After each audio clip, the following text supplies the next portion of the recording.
Bonjour à tous, avec l'électronique il faut faire très attention parce que quand on met la main dedans, on ne sait jamais jusqu'où ça va nous entraîner. On commence par juste vouloir allumer une LED et on se retrouve à faire des récepteurs radio. Je m'étais fait un tout premier récepteur radio AM, grandes ondes, que j'avais présenté dans les épisodes 220 à 225 de la Tronic Aventure. Je ne savais pas à l'époque que c'était un récepteur à amplification directe.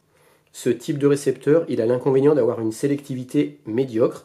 La sélectivité, c'est la capacité à se caler précisément sur une fréquence. Ensuite, bien plus tard, j'ai eu le désir de me faire un autre récepteur capable, lui, de monter plus haut en fréquence, de ne pas capter les grandes ondes, mais de capter la FM. J'ai fait des nouvelles recherches et je suis tombé sur un épisode de Electro Bidouilleur qui montrait comment se faire facilement un petit récepteur FM. Alors je l'ai refait et je vous l'ai présenté dans l'épisode 383. Il s'avère que ce type de récepteur s'appelle à super réaction.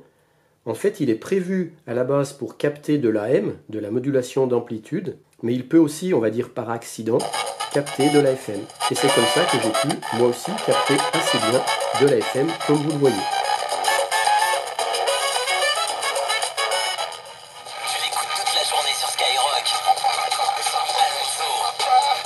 Mais suite à ça, un autre désir est né en moi parce que j'ai réalisé que je captais tout près de la bande avion AM.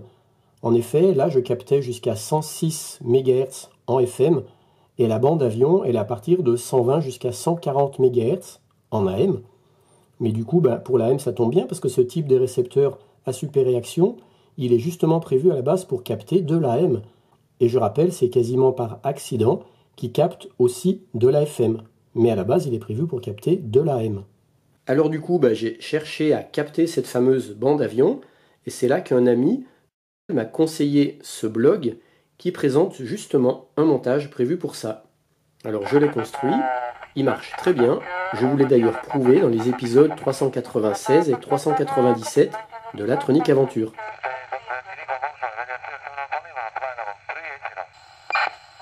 Mais en parallèle de tout ça, en restaurant ces deux vieux postes radio, je savais qu'il me restait une grande zone d'ombre sur encore un autre type de récepteurs, ceux qu'on appelle les super hétérodynes. Ces deux vieux postes sont justement des récepteurs super hétérodynes. J'ai donc voulu en savoir plus car je comprenais absolument rien. Quand Joël Mazelier m'a aidé à restaurer ces deux vieilles radios, il me parlait très souvent d'oscillateurs locaux, de mélangeurs, de battements, de fréquences intermédiaires, mais tout ça, pour moi, c'était du chinois, j'y comprenais absolument rien. Eh bien, dans cet épisode, je voudrais vous partager ce que j'ai commencé à comprendre sur ce sujet. Je ne vais pas vous expliquer le super hétérodyne en détail, c'est encore trop tôt pour moi, j'ai encore pas tout compris, mais je vais essayer de vous expliquer les grandes lignes et faire avec vous des premières expériences. Le génie de celui qui a inventé le récepteur super hétérodyne, ça a été de faire comme si on avait une radio qui recevait toutes les fréquences possibles sur une seule et unique fréquence. Et c'est cette fréquence qui est appelée fréquence intermédiaire, mais pour l'instant, laissons ça de côté, c'est un petit peu trop tôt. Alors pourquoi une telle invention a été géniale ? Parce que si toutes les fréquences qu'on veut capter et amplifier se retrouvent toutes sur une même et unique fréquence à la fin, il sera bien plus facile d'amplifier cette fréquence unique. Parce qu'un seul et même filtre suffira dans la radio pour toutes les fréquences qu'on voudra écouter. Alors que sans cette invention, si on voulait pouvoir écouter par exemple 50 stations en 50 fréquences différentes, il faudrait avoir, j'exagère un petit peu, 50 filtres différents, un pour chaque fréquence, et ensuite sélectionner le filtre, le bon filtre, qui correspond à la bonne fréquence qu'on veut amplifier et écouter. Alors j'ai un petit peu caricaturé, mais c'est pour vous aider à comprendre. Mais avec la technologie super hétérodyne, comme on va récupérer chaque fréquence qu'on voudrait écouter sur une seule et unique fréquence, on n'aura besoin que d'un seul filtre, et du coup, ce filtre, on pourra le construire de façon hyper précise, de façon à avoir un beau signal super propre, pur, et ensuite on pourra l'amplifier autant qu'on voudra, parce que notre super filtre aura éliminé tous les signaux parasites. Parce que si on filtre mal un signal et qu'on amplifie ce signal, on va aussi amplifier tous les parasites. Mais comment obtenir une fréquence unique à partir d'une multitude de fréquences différentes qu'on veut capter ? Le gars qui a inventé ça, c'est un génie. La clé qui est à l'origine de cette invention géniale, c'est un phénomène physique qu'on appelle le battement. Et c'est ce que je veux vous faire découvrir dans cet épisode. Cette notion de battement est essentielle pour comprendre ensuite plein de choses en radio. Le battement, c'est un phénomène qu'on observe quand deux fréquences se mélangent, quand on va mélanger deux fréquences. C'est la superposition de deux ondes de fréquences différentes. Alors il faut savoir que ce phénomène, il peut se manifester dans plusieurs domaines, en optique, en acoustique ou en électrique. On va commencer par observer le plus facile, en optique. Ça s'appelle le phénomène de moiré. En superposant deux grilles de lignes de fréquences de pas légèrement différentes, il apparaît de façon périodique des zones de sombre et des zones de clair. Le battement sera cette nouvelle fréquence d'alternance de zones de clair et de zones foncées. On aura trois fréquences optiques, une première fréquence de noir et de clair dans une première grille, une deuxième fréquence d'alternance de lignes noires et de lignes claires dans la deuxième grille, et on obtiendra une troisième fréquence de zones sombres et claires qui sera justement cette fréquence de battement. Maintenant, on va regarder le phénomène de battement en acoustique.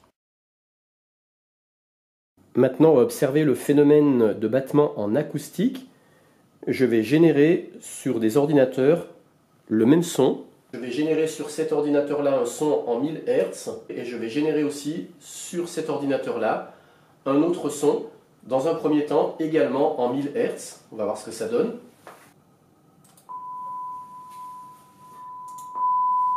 Voilà, là les deux ordinateurs génèrent exactement le même son en 1000 Hz. Maintenant, je vais faire varier très légèrement de seulement 1 Hz la fréquence du son généré par cet ordinateur. C'est parti, 1001 Hz. Est-ce que vous entendez un battement, une variation d'intensité à une fréquence de 1 fois par seconde?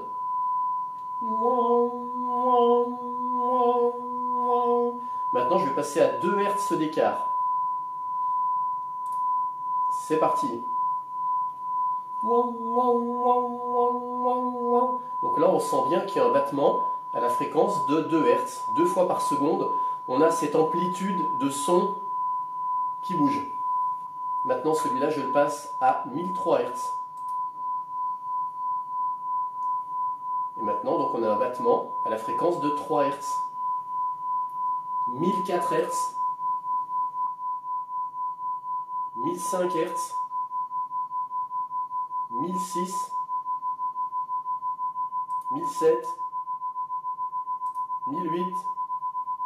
1009. 1010. Et maintenant, je vais redescendre. 1009, 1008, 1007, 1006, 1005, 1004, 1003, 1002, 1001. Et maintenant, je les remets tous les deux en 1000 Hz. Il n'y a plus aucun battement. Ce phénomène de battement acoustique, il est d'ailleurs très connu de tous les musiciens parce qu'ils s'en servent pour accorder leurs instruments. Plus la fréquence de battement sera élevée, plus les deux instruments seront désaccordés.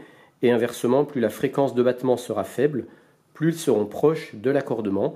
Et quand les deux instruments seront parfaitement accordés, il y aura totale disparition du phénomène de battement acoustique. On va regarder maintenant le phénomène de battement au niveau électrique. C'est ce qui va le plus concerner la radio. Et pour ça, on va faire plusieurs expériences très intéressantes. La première, on va mélanger deux fréquences et observer à l'oscilloscope ce qui se passe. Alors pour ça, je vais me servir de mon générateur de signaux.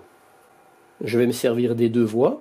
Sur la voix 1, je vais la mettre en signal sinusoïdal de fréquence de 1000 Hz, d'amplitude de 1 volt. Et pour l'instant, la voix 2, je la mets exactement pareil. Fréquence 1000 Hz, signal sinusoïdal, amplitude 1 volt. Ensuite, je fais un petit montage très simple. Là, j'ai le générateur de signaux avec mes deux voix.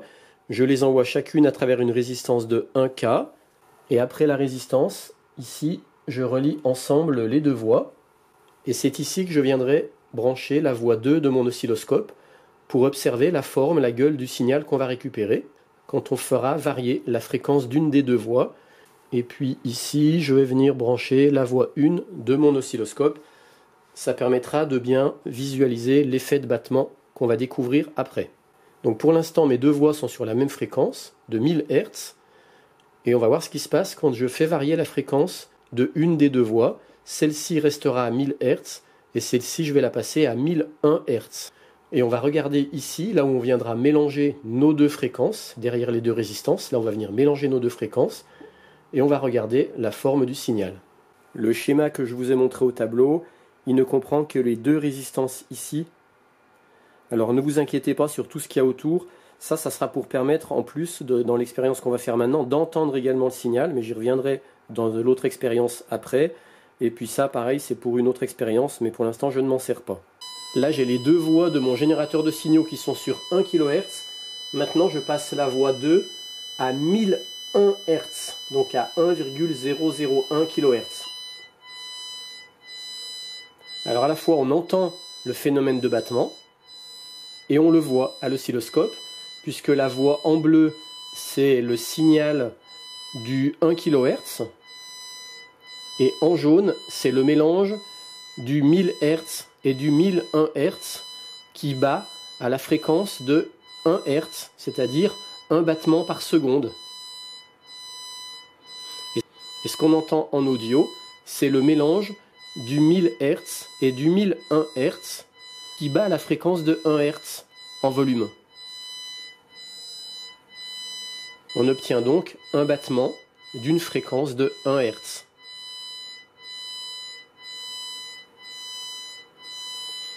Maintenant, si je passe la voix 2 à 1002 Hz, voilà. Maintenant, le phénomène de battement se produit à la fréquence de 2 fois par seconde, donc de 2 Hz. Maintenant, je vais passer à 1003 Hz sur une des deux voix, et on obtient un battement de fréquence de 3 fois par seconde, c'est-à-dire de 3 Hz, et ainsi de suite. On va faire maintenant une deuxième expérience, et on va la faire sur des fréquences bien plus élevées, donc totalement inaudibles. On aura la voix 1 qui sera sur 10 MHz, toujours amplitude 1 volt, signal sinus, et la voix 2, on va la mettre sur 10,001 MHz, c'est-à-dire 10 MHz, 1 kHz, également amplitude 1 volt en signal sinus, et en mélangeant ces deux fréquences totalement inaudibles, mais de fréquences légèrement différentes, on va arriver à créer une troisième fréquence qui, elle, sera audible, et cette fréquence audible sera égale à la différence entre nos deux fréquences, 10 MHz et 10,001 MHz. Et la différence, 10,001 MHz moins 10 MHz, ça fait 0,001 MHz, c'est-à-dire 1 kHz ou 1000 Hz, et 1000 Hz, c'est justement une fréquence audible. Alors pour rendre cette troisième fréquence créée audible, je vais ajouter quelques composants au circuit. On va regarder ça maintenant. La partie de gauche n'a pas changé, je laisse mes deux voies de l'oscillo aux mêmes endroits. Je rajoute une diode, ici une résistance de 10K à la masse. Alors en fait la masse, ça sera tout simplement le ground, le moins de mes deux voies du générateur, et également les voies moins des sondes de l'oscilloscope. Donc tout ça, j'y relie tout ensemble, ça fera ma masse. Ici, un petit condensateur de 1 nanofarad. Ici, un condensateur de 100 nanofarad. Et tout ça, je l'envoie sur la broche IN+, du LM386 avec son environnement habituel, avec un petit haut-parleur sur la sortie. Voici le circuit au complet avec juste ça qui servira pour plus tard. Donc là, il y a les deux résistances, la diode, les condensateurs, une petite résistance, un autre condensateur. Et puis ici, la partie amplification avec le LM386. Et puis ici, le petit haut-parleur qui nous permettra d'entendre la troisième fréquence créée. Là, j'ai débranché les sondes de l'oscilloscope parce que de toute façon, à ces fréquences-là, j'arrive pas à avoir un signal propre et stable. Donc c'est pas la peine que je vous montre ce que j'ai. Là, la voix 1 et la voix 2 génèrent toutes les deux du 10 MHz. Quand bien même je mélange les deux fréquences, on n'entend rien, c'est normal, parce que ce sont deux fréquences identiques. Donc 10 MHz moins 10 MHz, ça fait 0 Hz, donc c'est normal qu'on n'entende rien. Maintenant sur la voie 2, je vais la mettre à 10 MHz,001, c'est-à-dire 10 MHz, 1 kHz. C'est parti. Et magie, qu'est-ce qu'on entend? Eh bien, on entend du 1000 Hz, du 1 kHz dans le haut-parleur. On voit donc bien que les deux fréquences se soustraient. 10 001 moins 10 000, ça fait 1 en kHz, donc on entend bien le 1 kHz. Maintenant, si je passe à 10 002 kHz, on entend du 2 kHz. 10 003, 3 kHz. Et ainsi de suite, 10 004, 10 005, voilà. Donc ce qui est merveilleux, c'est qu'à partir de deux fréquences inaudibles, toutes les deux 10 MHz, quand elles sont rigoureusement identiques, on n'entend rien en audible. Par contre, dès qu'on va décaler très légèrement une des deux fréquences, de sorte que la différence tombe dans une fréquence audible, on va créer une troisième fréquence qui est ce fameux battement qui va devenir audible. Allez, je recommence avec 1 kHz d'écart entre les deux fréquences. Donc là, j'ai 10 001, mais ça fait pareil, si je baisse dans l'autre sens, je fais 9 999, on entend également le 1 kHz. Et du coup, c'est comme ça que j'ai compris comment fonctionnaient les émetteurs Morse, qu'on appelle en CW, c'est-à-dire Continuous Wave, qui envoie en fait juste une porteuse qui n'est pas modulée, ni en amplitude, ni en fréquence. Et quand bien même on envoie une porteuse non modulée, on pouvait émettre du Morse. Comment ça se passait? Imaginons donc que ça c'est notre porteuse qui va être envoyée dans les airs. Elle va être reçue ici au niveau d'un récepteur. Et dans ce récepteur, on va rajouter ce qu'on appelle un oscillateur local, qui lui sera légèrement décalé, par exemple de 1 kHz. Donc si la porteuse est en 10 MHz, on va avoir un oscillateur local de 10,001 MHz. Donc la différence fera 1 kHz. Et regardez ce qui se passe, si côté émetteur, je rajoute un petit manipulateur pour non plus émettre la porteuse en continu, mais de façon intermittente au rythme d'un code Morse. Ici j'ai mon manipulateur Morse qui va faire émettre de façon intermittente ma porteuse en 10 MHz. Je remets mon oscillateur local en 10,001. Cette fois je viens raccorder un manipulateur, un interrupteur sur la porteuse pour émettre la porteuse au rythme de mon signal Morse. Et qu'est-ce qui se passe côté récepteur? Et bien voilà, on entend le Morse. Donc tout ça par le même principe de mélange de deux fréquences qui sont très proches, dont la différence de fréquence créera une troisième fréquence qui sera audible.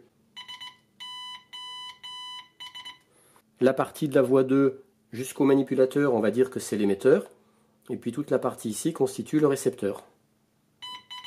Donc voilà en fait comment fonctionnait le Morse en mode CW, Continuous Wave, avec une porteuse qui n'est même pas modulée en amplitude.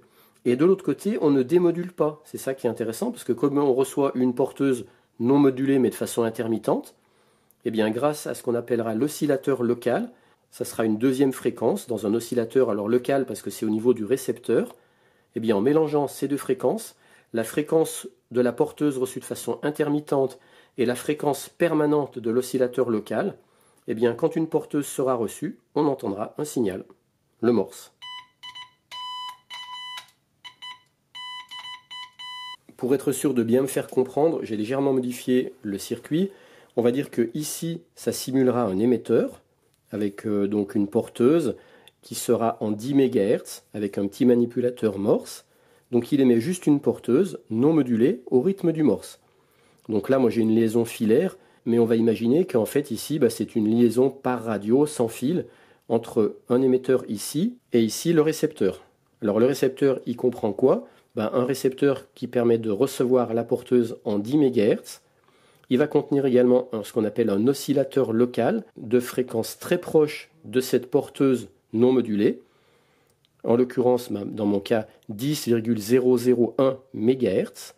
Ces deux fréquences, 10 MHz et 10,001 MHz, vont être mélangées pour obtenir par différence une troisième fréquence appelée fréquence intermédiaire qui sera égale à la différence entre les deux fréquences, en l'occurrence dans notre cas 1 kHz, qui sera une fréquence audible et qui correspond en fait à la fréquence du battement entre le 10 MHz et le 10,001 MHz.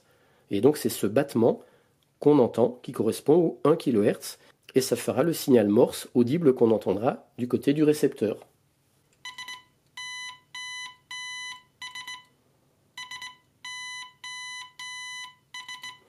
Et là, par exemple, si je modifie très peu le delta de fréquence, donc là je reste sur 1 kHz,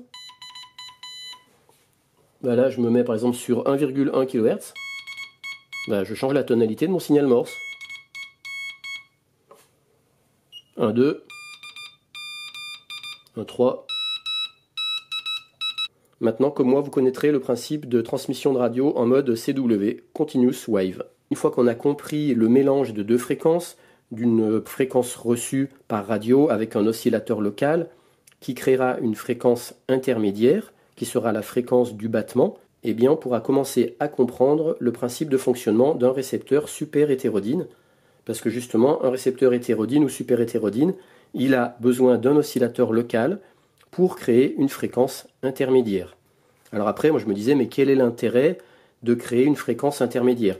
Ici, avec le morse, on le voit bien, parce qu'on crée une fréquence intermédiaire qui est audible, parce qu'on est dans la bande des fréquences audibles. Ici, je suis sur 1 kHz, c'est audible. Mais par contre, pour les récepteurs radio hétérodynes ou super-hétérodynes, la fréquence intermédiaire, elle n'est pas audible, parce qu'elle est dans des fréquences de plusieurs kHz, par exemple 400 kHz, ou carrément des mégahertz.